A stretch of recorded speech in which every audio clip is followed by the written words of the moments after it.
Hello and welcome to Forward Theatre Company's production of The Wanderers by Anna Ziegler. I'm Marcella Kearns, Artistic Associate here at Forward, and I will be your guide through an introduction to our production, the first of Forward's 14th season. Before I begin, though, I would really love to share my gratitude and celebrate the work of my predecessor, Karen Miller, from whom I first heard a pre-show lecture at Forward. Thank you, Karen. Thank you for everything, and here's to you, your long collaboration with Forward, both in times past and in times to come. And now, on to The Wanderers. I want to speak first about why we have it in this season. Playwright Anna Ziegler, from and based out of Brooklyn, New York, is one of the most lyrical contemporary writers in the American theater, holding at present multiple commissions to write for theaters coast to coast. Quite simply, Forward's advisory company of artists loved the play as the company was considering season selection. Artistic director Jen Uphoff-Gray speaks to beautiful writing and theatrical structure, but her personal draw, it's a beautiful meditation, she says, on marriage and choices in life. Let's consider that as a motif as we move forward. Of note, The Wanderers features the newest design team we've had in a while. In fact, multiple team members, from stage manager Kira Neighbors to director Michael Burke to a majority of our actors and designers are new to the Forward family. Welcome, everybody. We're thrilled to have you a part of the family here. About Anna Ziegler. Ziegler was raised in a Reform Jewish family in Brooklyn. Growing up near an Orthodox community in Williamsburg, she had a curiosity about her neighbors' lives, which eventually translated itself into the story you'll see today about belonging and yearning. Ziegler was an English major at Yale and obtained a master's degree in poetry at the University of East Anglia, but she pursued a second master's in dramatic writing at NYU. She shares that her work sort of evolved naturally in that direction, that her poetry, often narrative and dialogue-driven, seemed a natural step in moving towards writing for the theater. In an interview for the Pittsburgh Jewish Chronicle, she said that she considers writing plays a lot less lonely than writing poetry, due simply to the collective of artists collaborating to bring the work to life. Lucky for us, she made the switch. Nevertheless, poetry remains a deep influence on her work. Alexis Solosky, in a 2015 portrait of Ziegler in the New York Times, pinpoints how. Her characters will often use direct address, first of all, speaking outright to the audience, as you'll see in The Wanderers. But her words are lyrical, as I mentioned, and don't allow for reduction to one pure viewpoint. Solosky speaks of Ziegler in a rehearsal hall as very reluctant to prefer one argument when she can see the virtue in another.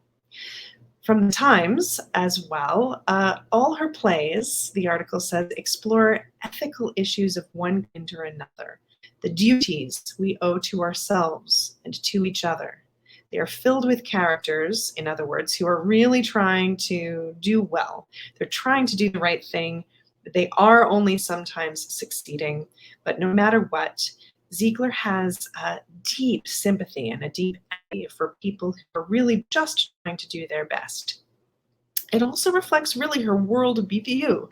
She really believes that most people are well-intentioned, she says, and yet they make enormous mistakes, and they have to carry that forward in time. Ziegler's plays have been produced stateside and internationally, most notably Photograph 51. About scientist Rosalind Franklin, Photograph 51 won the What's on Stage Award for Best New Play in London in 2016. Incidentally, 51 also served as Nicole Kidman's return to the stage after a long hiatus, and she was very well received. Southeastern Wisconsin audiences may recognize Ziegler's name not only from that title, but also through Actually, a complex and current dissection of consent, which, like 51, was featured at Renaissance Theater Works in Milwaukee. Other titles, The Last Match, A Delicate Ship, Boy, Another Way Home, have found homes from the Roundabout to the San Diego Rep, the Court in Chicago, and the Williamstown Theater Festival, among others. About the production history of The Wanderers. The play was commissioned by San Diego's Old Globe originally. The world premiere in 2018 was directed by Old Globe artistic director Barry Edelstein and won the San Diego Critics Circle Award for Outstanding New Play. Still early in its life cycle with its premiere prior to the onset of the pandemic, and now it's making a lot of rounds with recent productions in DC, Pittsburgh, Bloomington, and even going into Rep in Tel Aviv. In 2023, The Wanderers will enjoy a run at Roundabout Company in New York. I'd like to speak to our director's viewpoint on the work. Mikael Burke is, as I mentioned, making his debut with Ford, with The Wanderers. He's no stranger to the Wisconsin stage, however. Recently in the state, he directed a production of Athol Fugard's The Island, featuring actors familiar to the Ford stage, DeMonte Henning and Sherrick Robinson. In fact, you'll see Sherrick back at Forward for this season's next production of Feeding Beatrice, a Gothic tale. Mikael is Chicago-based. Among his many hats as a director and an educator, he's also the Associate Artistic Director for About Face Theater. His mission as an artist really feels uniquely in alignment with the search and spirit of the play, so I'd really love to share it with you. It is my personal mission, he says, to make theater brings the marginalized to the foreground. As a queer Black man, I know what it is to see oneself reflected only on the fringes, if at all. I aim to change that. The stories that fascinate me are those of people like myself navigating and overcoming the invisible systems designed to keep so many of us down. Considering that, I'd like to share a little bit about the questions he posed to his team. His essential questions as a launch point for The Wanderers were, what does it mean to be happy? And what does it mean to be seen as your full self, as you are, not as someone thinks you should be? At first rehearsal, he asked the creative team to consider the inescapable unhappiness of trying to be happy. The escapability of desire, the sense that the grass is always greener on the other side. In terms of his collaboration with the design team, they sought to create a room where the audience must let its imaginary forces work. They hope to imbue space with the restless yearning of the characters themselves. Through employing the minimal and physical structure, the audience will be primed to participate in that yearning, to want to see more, to have to build the world in their imagination. Practically, this approach to design also very much allows for navigating fluidity of time and location. Scenic designer Sarah Ross was inspired by Mikael's words in design discussions. I'd like to share some of those with you. Overwhelming, sparse, wide, and yet intimate. In rehearsals, Mikael also hoped to explore the potential to create a space on the stage where characters feel as close to happiness or God as possible. So consider when you see it how the topography of the stage itself and how they've used it may suggest that in your viewing. Inspiration for scenic design came from contemporary Japanese artist Tokujin Yoshioka. His installation and sculptural work with transparency and opacity and light in architecture is designed to ask a viewer to contemplate how they interact with the natural world, even as he affords space and simplicity. Our lighting designer, Brad Toberman, who has worked with Forward for years, but until now not in a design capacity, is collaborating with Mikael and the team on evoking layers through architectural features on the set. One of those, in fact, the major element, is a long table that may be employed for multiple and occasionally simultaneous purposes. Michael's use of the stage and the table sometimes serves as a place for characters to meet, sometimes as a seemingly impenetrable obstacle between them. I invite you to examine that as you see the work itself. Our sound designer and composer, Brian Grimm, has built an aural portfolio to suggest relationship and to transport us geographically. A few key elements that have been explored include contrast of sound profiles built to underscore a sense of fantasy versus reality from the novelist Abe's perspective. Street sounds recorded in the Hasidic community of Williamsburg, and a collaboration with a local klezmer band with which Madisonians may be familiar, Yiddish. This is irresistible to me. The band was formed in 1995, as they say, in order to ameliorate the woeful dearth of klezmer in America's otherwise pleasant heartland.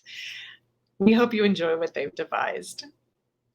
Our costume designer, Karen Brown-Larimore, sought simplicity overall, but watch for the placement of a range of neutral colors in costumes versus a greater vibrancy and saturation as characters move through the piece and their own unique journeys. Foundationally, the character of the actress, Julia, is in reds and yellows or golds. There's also a subtle coordination of married couple Sophie and Abe as they move through browns and blues. And when we first see Esther, who is part of the community in Williamsburg, we see in her wedding dress and requisite wig to cover her hair. But over the course of the play, her color palette deepens and broadens. Frequent collaborators round out our team: props master Pamela Miles, video editor Dave Alcorn, and technical director Kevin Zimmer, among others. I'd like to speak now about the play itself and dissect it just a bit. In The Wanderers, first of all, we meet two couples living in two different times, and the play follows them through turning points in their relationships with one another. One couple, Abe and Sophie, is a pair of writers, novelists, whom we meet and whose story we follow through about 2015 to 2017. The other, Esther and Shmuley, is a pair of newlyweds in the Satmar Hasidic community in New York in the 1970s.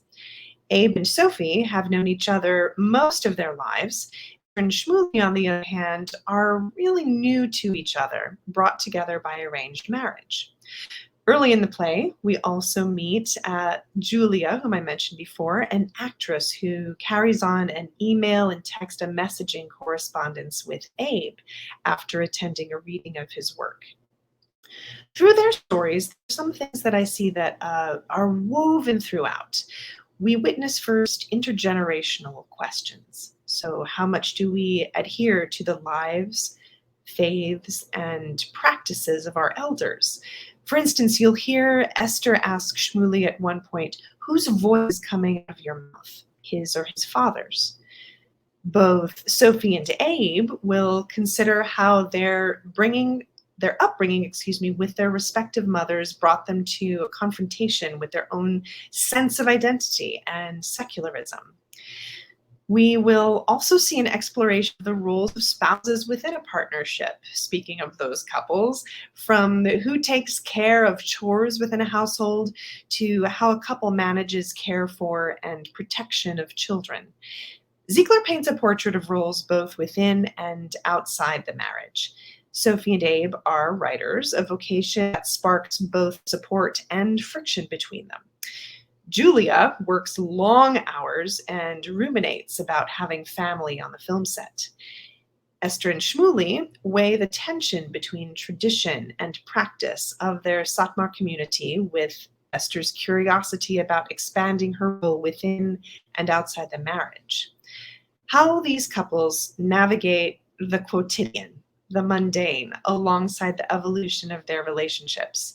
So, how the daily is thrown into relief against the longing for more really gives laundry and bedtime routines more import than we normally accord them. The pop in conversation.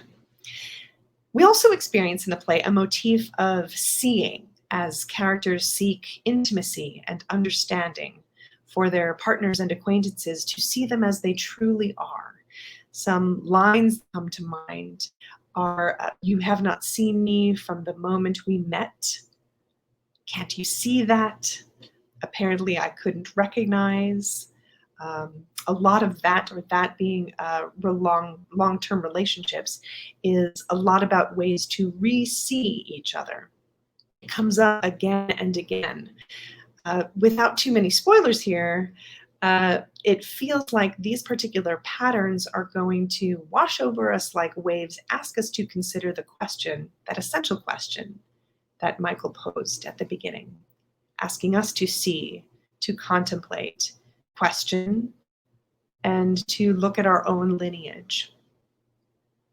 Also, without spoilers, context for the inclusion of the character of Julia in the play, I think, is really important. The play draws inspiration from, is loosely based on a years-long correspondence between actress Natalie Portman and novelist Jonathan Safran Foer. Beginning in 2002, they met at the debut reading of his debut novel, Everything is Illuminated, and they became frequent correspondents. Portman agreed eventually to produce a documentary based on his work eating animals. He's a food and climate activist. Pretty soon, the rumor mill churned. Gossip had that his marriage to fellow writer Nicole Krauss dissolved in 2014 after he confessed that he'd fallen in love with Portman via their correspondence. Of note, no matter the core of the story or his history, his infatuation was unrequited. The friends, though, had a very public exchange, which they allowed to be published in the New York Times in 2016, when Portman was embarking on a directing career through A Tale of Love and Darkness, and he was releasing a new book, his first in a decade, Here I Am. In a few of Jonathan and Natalie's exchanges, you may experience a direct parallel, I think, to conversations between the characters Abe and Julia in the play. Deeper in, however, their own exchange really feeds the reflections that Ziegler asks us to undertake in experiencing her play. So I'd like to share some of those with you and compare them.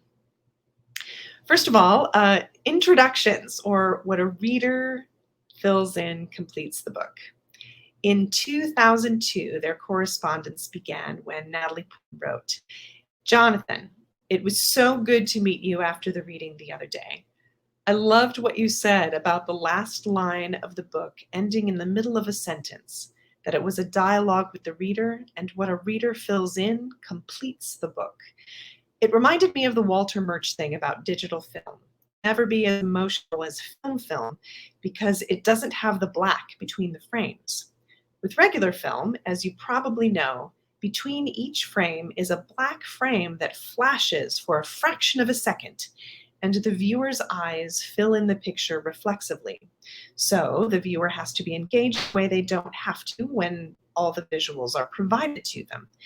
It is our engagement in the process, our helping the creation of the piece, that makes us feel the story."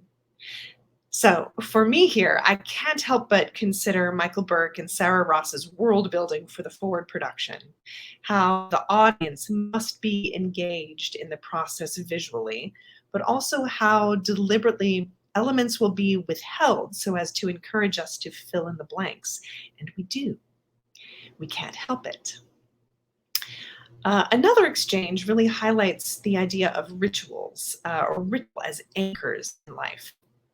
So in 2016, in the exchange that was published in the Times, Jonathan wrote, "It must be terribly difficult to establish rituals in your life. Night shooting at 3:30 in the morning. I know you don't have an average day, but what have you tried to realize in your work and home life? And so long as the subject has been raised, what has cleared your wonder line in the last couple of weeks? Portman wrote back to him, I am woefully lacking ritual in my life, which is among the hardest things and best things about my work. I will never have the boredom or repetitiveness of an office, but every job takes me to a new place with a new schedule, and it requires a reinvention of ritual each time, even more so with a family. Every time I go on location, she says, I have to figure out where to live, what activities are available for my son, how and when we will travel from our home base. You learn how deeply grounding ritual is when you lose it. I'd like to say that again. You learn how deeply grounding ritual is when you lose it. In this exchange, we really see a writer out in curiosity about the other, something we'll also see between Abe and Julia in the play. But the subject about which they speak, ritual, really, to me, elicits the tension in the play between the Satmar's strict adherence to routine, law, rule, their devout practice, with Esther's curiosity about life outside the community. Without adherence to tradition, in other words, what place does the faith have? And what purpose does life? A third conversation that Natalie and Jonathan have covers really yearning as a cultural touchstone, or perhaps a universal one. Later in May in 2016, Natalie wrote, the word Hebrew comes from, or the root to cross over. I think it's related, she says, to Jews being nomadic people, or maybe Abraham being the first one to cross a river in the Bible. But it does feel like a state that is emblematic of our people, and maybe all people, that we are always in the midst of replacing one fulfilled desire with a new desire, accepting a new piece of knowledge with another question. She continues, when I first encountered Buddhist thought in my 20s, I was so confused. I'm supposed to be content with what's going on here and now. I realized how much Judaism for me was connected to yearning, to wanting what you don't have, which is maybe why Israel is so complicated emotionally for Jews. It's built into the emotional structure of our religion to yearn for a homeland we don't have. So then if we have it, what do we yearn for? We say next year in Jerusalem as if we are still in exile, but maybe Jerusalem as an idea is never attainable. So we can keep longing for it even when we have it. Like a spouse you desire eternally. You keep feeling that you can't get them, as if it were the perpetual beginning of a flirtation. Jerusalem, she continues, incidentally, does have an aura. It feels thick, like the city itself is manipulating and pushing passions around. Portman, in contemplating the yearning for a holy city, to me really is reflecting here the essence of Ziegler's meditation in the play. What is beyond, and is it better? Ziegler quotes psychotherapist Esther Perel at the beginning of her script, who in turn is pulling from the work of sociologist Zygmunt Bauman.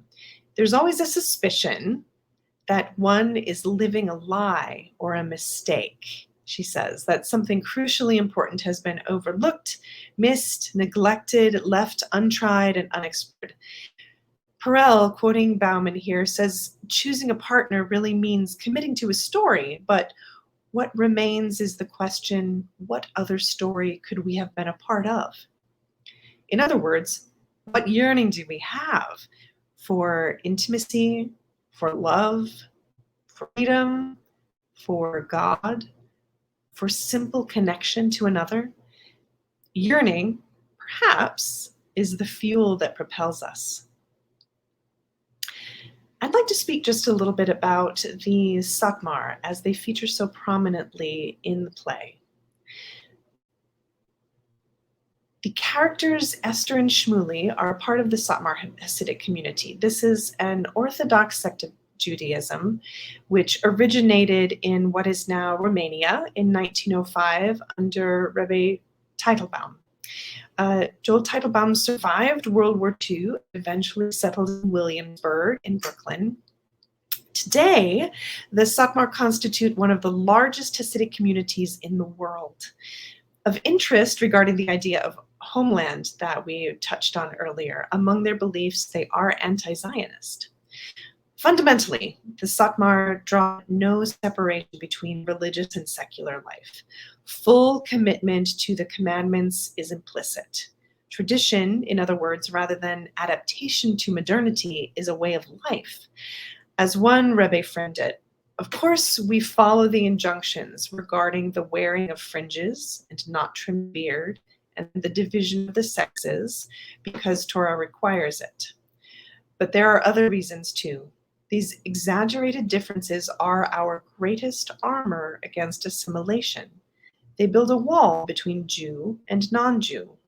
We will not compromise with tradition because any compromise is a breach in that wall and will inevitably widen. In The Wanderers, we see Shmuley taking comfort and joy in the traditions and life of the community, while Esther will press against and question it. Ziegler's craft lies in allowing their viewpoints coexist without asking us to land on one side or have judgment. In fact, in spurring our own questioning of what we may experience or what we may see were we a part of the community ourselves. I'd like to move to the cast and begin to wrap up here. Along with our design team, we have a host of actors making their debut with Forward and The Wanderers, and this particular team is farther flung. If you're a Forward regular, first you'll actually recognize Elyse Edelman, advisory company member, as Esther. Elyse appeared most recently in 46 Plays for America's First Ladies. She's with us, along with Cassandra Bissell, who most recently appeared in Russian Troll Farm last spring. Cassie actually has a history with Anna Ziegler plays. She played Rosalind Franklin in Ziegler's Photograph 51 for Renaissance. The rest of the cast, however, is appearing at Forward for the first time. Paris Hunter Paul, who plays Shmuley, joins us from California. He and Elyse appeared together as a couple on stage after having been undergrads together in college at the Guthrie program in Minnesota. Side note, he's also an executive chef and a good one. Alanna Lovely as Sophie is joining us from Chicago. And last but not least, Greg Pragel, who worked for several years in New York City, comes to us from Green Bay, where he relocated during the pandemic. We're thrilled to expand the Forward family, and we hope you'll enjoy them. To wrap up here, Barry Edelstein says of Ziegler, she is a thinker and a philosopher and has really found a way to explore big themes about being human and what it means to be a person in the world. In the play, as we follow the lives of both couples, Ziegler really weaves the meditation on intimacy, on faith, on the longing for happiness, and whether it's attainable on the ground where one stands. In The Wanderers, as in all of her plays, Ziegler hopes the audience may experience empathy or sympathy for humans trying their best. Once again, not succeeding, but always searching. Always, always we hope that perhaps we can be a little kinder to ourselves as well. Enjoy.